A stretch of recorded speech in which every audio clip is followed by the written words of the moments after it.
Hello YouTube. Over the past 2 days we have witnessed 3 separate failed assassination or terror plots against Israeli government personnel allegedly carried out by Iran.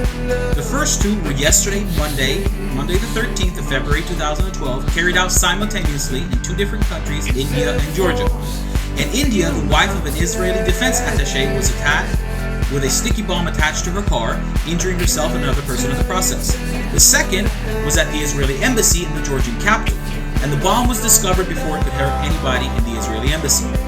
Third was actually today, Tuesday, February 14th of 2012 in Bangkok, where 2 explosions occurred, one in the street, taking out the person himself, and one at the alleged person involved's home. This man is thought to be an Iranian national.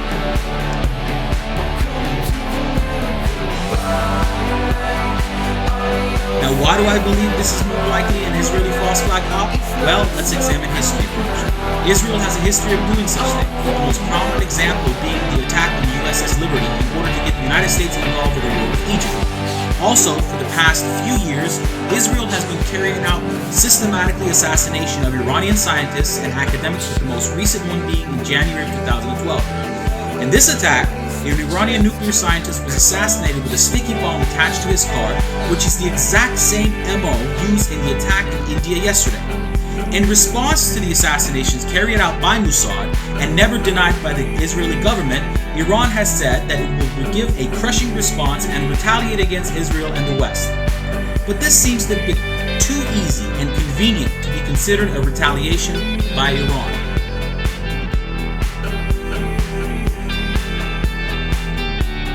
So why do I think this is actually very convenient? Well, let's examine the countries that were involved. After the United States put sanctions on Iran's central bank, limiting its access to the dollar, and the EU adopts an oil embargo on Iran, India, which is a very good trading partner for Iran, has recently agreed to drop the dollar and has agreed to use gold in its financial transactions with Iran. So, I seriously doubt Iran would actually jeopardize such good relations in such a crucial time to basically carry out such attacks. On the other hand, if Israel was behind it, it would turn India against Iran and help put more pressure on the Iranian government. Now let's take a look at Georgia.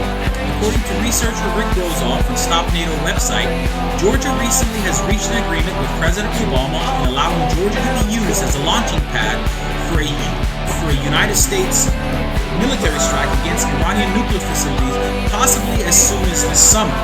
In exchange, the Georgian president would receive funds to get himself re-elected. So an alleged Iranian terror plot on Georgian soil could possibly be used to sway the Georgian people's opinion in favor of such a deal.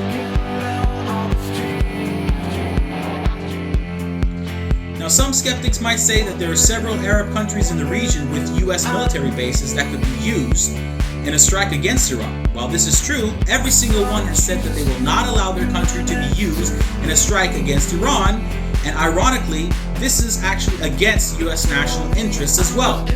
Picture this: Iran can easily retaliate against any of these countries, which aid the United States in a military strike, and all of them happen to be oil producers. Such a retaliation by Iran will have catastrophic consequences for the global oil market and a recovering US economy.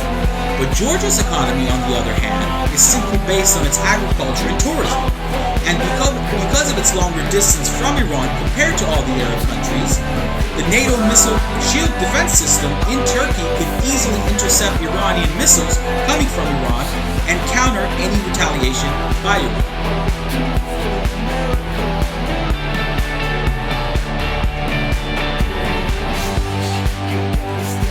The stories really don't just add up. Israel seems to be benefiting far more from this scenario than Iran itself. I mean, 3 terror plots and no Israeli fatalities? That's terrible PR for Iran, but it's really great for Israel.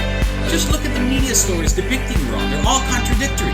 At times that suits the neocons and Israel's agenda, such as this one right here, Iran is this weak country that wires $100,000 through a US bank to a used car salesman and a drunk, described by the people that actually knew the guy, to assassinate the Saudi ambassador to the United States which his court case, by the way, was conveniently postponed another 10 months. So if the truth does come out, it wouldn't hurt the re-election of President Obama.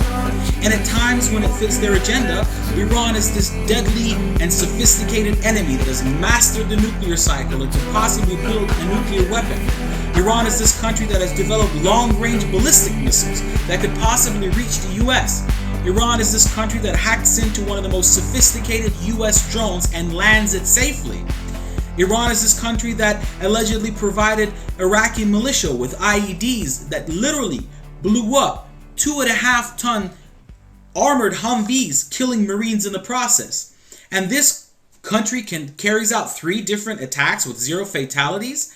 And the Israeli that actually gets wounded goes back and is released from the hospital the next day. Does this really make sense to any of you guys? Okay, here are a couple of other puzzling facts. How about the fact that this attack was carried out coincidentally on the anniversary of Mossad's assassination of Imad Muqnieh, a Hezbollah commander? Hezbollah has said in the past that it will seek revenge. But if Hezbollah was going to carry out such an attack and then deny it, wouldn't it be better for them and beneficial to them to carry it out on any other day but this particular one? I mean, couldn't Israel use this to further sway public opinion that it must have been Iran or Hezbollah?